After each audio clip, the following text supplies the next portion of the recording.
Նախ սկսեմ Աջափնյակի մետրոյից, որովհետև շատ տարատեսակ լրատվական դաշտում տեղեկատվություններ հայտնվեցին այն մասին, որ Աջափնյակի մետրոյի ծրագիրը, չգիտեմ, խափանվել է, փոխվել է, նմանատիպ բան չկա։ Նախ ուզում եմ վստահեցնել, որ Աջափնյակի մետրոյի կայարանի նախագիծը բոլոր փորձաքննությունները անցած պատրաստ է։ Եվ մասնավորապես այդ փորձաքննություններից մեկը, պարզ փորձաքննությունը, մեկից ավել տարի է տևել։ Այսինքն ինքը բավական բարդ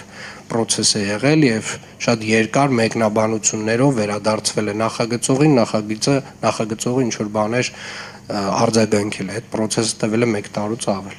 Եվ Աջափնյակի մետրոյի կայարանը հաջորդ տարի, այս մետրոյի կայարանի այդ նախագծի հիմքով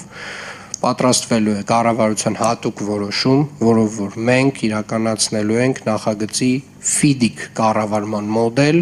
որը որ, այսպես ասած, այս տեսակ մեծ նախագծի համար երևի թե ամենահարմար տարբերակն է, մենք ներգրավելու ենք տեղ հսկող, ինժեներական տեղ հսկող, ով ունի նմանատիպ փորձ այս տեսակ ծրագրեր կառավարելու, եւ որպեսզի կրկին արձանագրենք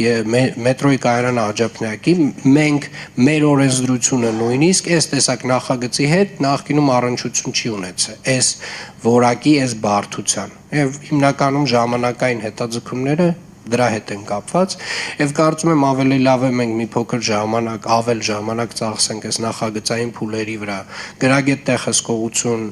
ունենալու վրա, որպեսզի հետագայում արդեն շինարարության ընթացքում կարողանանք կառավարումը ամբողջապես որակային տեսանկյունից եւ ժամանակային տեսանկյունից պահել վերահսկողության տակ։ Աջափնյակի մետրոյի կայարանի հետ կապված ընդհանուր մոտեցումը սա է։